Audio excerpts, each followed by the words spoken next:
kandi mbaha ikaze mwebwe mukunda kandi mugakurikira amakuru n'ibiganiro bya Nova TV. Uyu ni wa mwanya tubagezaho amakuru ari kugenda avugwa mu bitangazamakuru byandika hirya no hino ku isi. Ni ibiki rero biri kuvugwa, ni ibiki bigezweho? Ubushinjacyaha bwajuririye icyemezo gihagarika iperereza kuri Agatha Kanziga, naho mu karere ka Rubavu umugabo yishwe n'umumotari amuteraguye ibyuma. Ni ibiki bindi biri kuvugwa hirya no hino mu bitangazamakuru? Icyo nakubwira nuko ubungubu impaka ni nyinshi nyuma y'ijambo rya Kabila Kabangi ikinshasa bari mu gacerere. Harakurikiraho iki byabayobeye. Reka rero tubanze turuhuke gatoya, tugaruke mu kanya twinjira mu makuru yacu y'uyu munsi, tubisesengura tubyinjiramo tubaha ubwino kuri izi nkuru zose. Uti bimeze bite muri Repubulika ya Demokarasi ya Kongo nyuma y'uko Kabila Kabangi agize ibyo atangaza kuri leta y'Kinshasa? Umwuka uhari ni umwuka umeze gute? Turaza nabyo kubibabwira, tunababwire uko byifashe mu Rwanda, tubabwira ko byifashe kuri Agatha Kanziga. Ubushinjacyaha bwamaze kujurira ko iperereza ryakomeza kuri uyu mugore wa Habyarimana. Reka rero tubanze twumve akanangaho gatoya, tugaruke mu kanya nyuma yo kuruhuka dukomeza n'amakuru yacu tuyava imuzi n'imuzingo. Ukurikiye Nova TV, icyo nagusaba ni ugukanda subscribe ugafungura n'inzogera kugira ngo amakuru n'ibiganiro nk'ibi tubategurira bijye bageraho mu ba mbere, kuko nimwe dukorera. Muri abacu rero mugomba gukora subscribe kugira ngo natwe tubagezeho ibyacu ariko ari nabyo byanyu. Reka tuze turuke tugaruke mu kanya gato.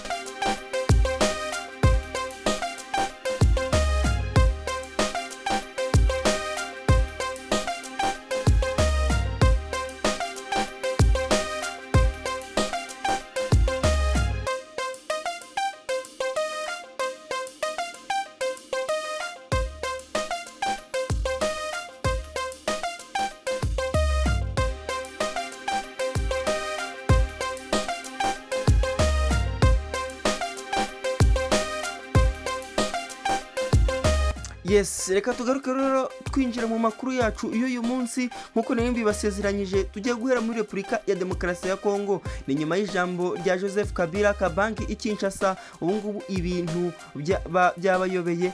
Kabila wayoboye Kongo ni umunyekongo utangaje. Yari amaze imyaka hafi 6 yaranze kugira icyo avuga kuri politike ya Kongo. Ni umuntu uceceka cyane ku buryo agusha ikinshasa mu makosa y'ubuhubutsi. Afite ubunararibonye bw'uko yayoboye Repubulika ya Demokarasi ya Kongo imyaka 18, igihugu kirwanirwa n'ibihugu by'ibihangange kubera umutungo kamere. Yashoboye kwivana mu bibazo by'ingutu mu ntambara ya kabiri ya Kongo yahuje ibihugu byinshi bya Afurika binyuze muri politike, ndetse atsinda M23 muri 2013 yifashishije amayeri ya politike n'igisirikare. Nyuma y'uko abakurikiranira hafi politike y'akarere k'ibiyaga bigari bari bategereje ijambo rya Kabila, bari kwibaza ikigiye gukurikiraho muri politike ya Kongo. Kabila yavuze ijambo ryagaragaje intege nkeya za Perezida Felix Tshisekedi, haba muri politike, umutekano, imibereho myiza y'abaturage, ubukungu ndetse na demokarasi. Mu ijambo kandi yagaragajemo uko abona uburyo ibibazo byugarije Kongo byakemuka. Uwavuga ko abajyanama ba Perezida Tshisekedi barara badasinziriye ntiyaba agiye kure, kuko bari kurwana n'uburyo bahangana na M23 isanzwe itaboroheye ku rubuga rw'intambara. Noneho bakaba bagiye no kwiyongeraho intambara ya politike ya Kabila. Perezida Tshisekedi yatangije atazi ingaruka izamuteza, nk'uko asanzwe azwiho kutareba kure mu myanzuro afata. Ingaruka izamuteza nk'uko byagiye byigaragaza nawe ubwe ntago azi ahantu azazikwiza. Perezida Kabila igihe cyaramugendanye bitewe nuko imbaraga yari yizeye zayoyotse azireba zari kumufasha mu gisirikare ndetse na politike binyuze mu kwagura intambara iri mu gihugu cye ikaba iy'akarere. Aha twavuga nka SADC, umuryango w'ibihugu bya Afurika y'Amajyepfo wakuyemo akaboko karenga mu rugamba rwo kurwanya M23. Tshisekedi ashobora kwiyegereza nanone uwo yahoze yita umwanzi kabombo ariwe u Rwanda kumufasha guhangana na Kabila, ariko ikibazo cye nuko yavumbuye ko ibyo yumvikanyeho na bagenzi be basobanukiwe akarere nyuma yo kurenga umuryango aba yabyibagiwe. Nk'uko Ububirigi buri guca muri Uganda ngo bubufashe kuba umuhuza n'u Rwanda, Tshisekedi ashobora kunyurayo mu kumufasha guhindukirana Kabila, ariko Kampala mu bibazo by'akarere ikina umukino usanzwe umenyerewe wo kuba umukinnyi utagira aho abogamiye. Perezida Tshisekedi nawe ubona ko atagifitiye icyizere Ramaphosa kuko ikintu kigaragara yagezeho mu gukemura ibibazo bya Kongo binyuze mu gisirikare, dore ko nawe ibibazo bya diplomasi ari uruhuri kuri Washington, utibagiwe n'ibya politike biri mu gihugu cye.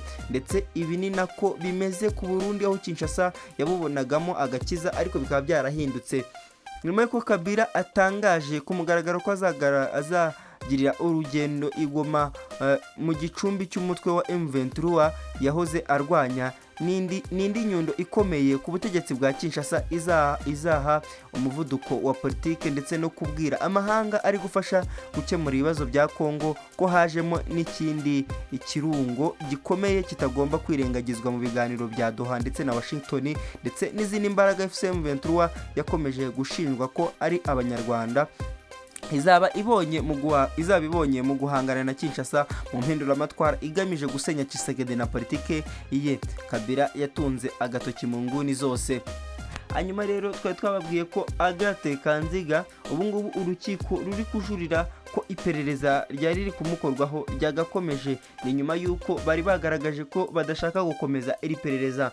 Ubushinjacyaha bwajuririye icyemezo gihagarika iperereza kuri Agatha Kanziga. Urwego rushinzwe kurwanya ibyaha by'iterabwoba mu bushinjacyaha bw'Ubufaransa PNAT rwatangaje ko rwamaze gutanga ubujurire ku cyemezo giherutse gufatwa n'umucamanza ku rwego rw'iperereza mu Bufaransa, watangaje ko ahagaritse iperereza ku ruhare rwa Agatha Kanziga muri jenoside yakorewe Abatutsi mu 1994.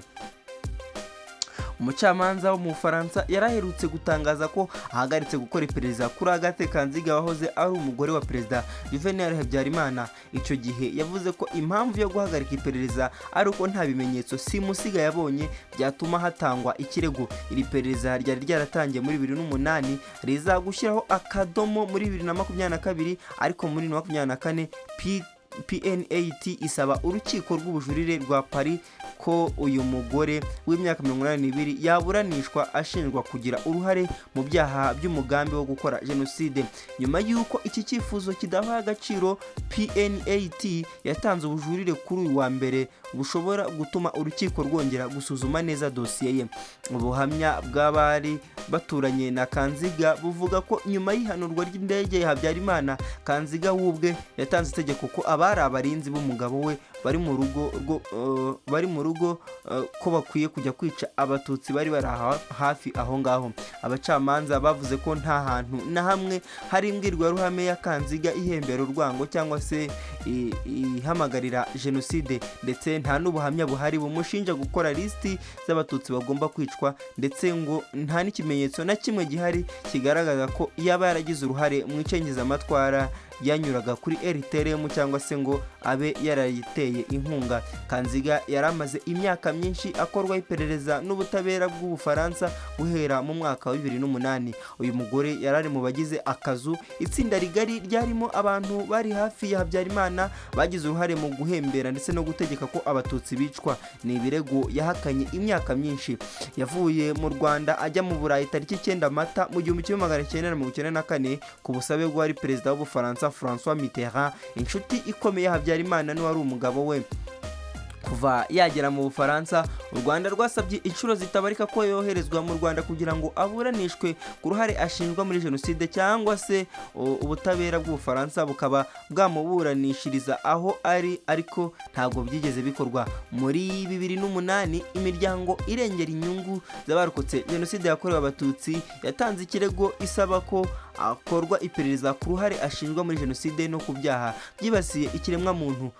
muri Gashyantare mwaka w'ibihumbi 2022 abacamanza bakora iperereza batangaje ko iyo dosiye ye ifunzwe. Gusa muri Kanama 2022 PTN 8 yasabye ko byongera gukorwa kubera uburemere bw'icyaha uyu mugore ashinjwa. Naho rero twababwiye ko mu karere ka Rubavu umumotari yateye umuntu ibyuma mpaka apfuye. Umugabo uri mu kigero cy'imyaka 30 yiciwe mu karere ka Rubavu atewe ibyuma n'umumotari utaramenyekana. Ibi byabaye mu ijoro ryo kuwa 25 Gicurasi 2025 mu murenge wa Rubavu, akagari ka Gikombe, aho mu mudugudu wa Gafuku. Umuvugizi wa polisi mu ntara y'Uburengerazuba SP Karekezi Twizere Bonaventure yabwiye igihe ko inzego zishinzwe iperereza zatangiye gushaka amakuru ku rupfu rw'uyu mugabo. Ati yishwe atewe icyuma n'umumotari utaramenyekana. Umurambo we wajyanywe mu bitaro bya Gisenyi kugira ngo ukorerwe isuzuma cyangwa se ibizwe nka autopsy, mu gihe iperereza rikomeje ngo hamenyekane uwakoze iki cyaha kandi afatwe agezwe imbere y'ubutabera. Yakomeje yihanganisha umuryango wagize ibyago. Ati turihanganisha umuryango wa nyakwigendera muri ibihe bikomeye kandi tunasaba abaturage gutanga amakuru yose yafasha mu gutuma ukekwaho icyaha afatwa. Yanaboneyeho gusaba abaturage kwirinda kwishora mu makimbirane ndetse no mu bikorwa by'ubugizi bwa nabi, ndetse no gutanga amakuru mu gihe kuko umutekano ari inshingano ya buri wese, kandi ko ubufatanye bw'inzego z'umutekano n'abaturage ari bwo shingiro ry'umutekano urambye. Baribarira Jean Pierre utuye muri uyu murenge wa Rubavu yabwiye ko bibabaje pe kuko kuba umuntu yicirwa hagati y'amazu ku matara yaka kandi kuri kaburimbo. Ese abahaturiye ko kuki ntacyo bakoze, kuki batatabaye? Hakenewe gukazwa ingamba z'umutekano. Naho rero twabateguriye amakuru yacu nanga tugeze twakita ku musozo. Mwakoze kubana natwe kuva mu ntangiriro kugera ahangaha. Mwakoze kubana natwe, mwakoze gukora subscribe niba kandi mutanayikoze. Reba aho hasi ukande subscribe n'ubuntu kugira ngo amakuru n'ibiganiro nk'ingibi ntibijye bigucika. Mutwemerere dusoze, ariko ibiganiro byacu n'amakuru byo birakomeza. Ciao ciao.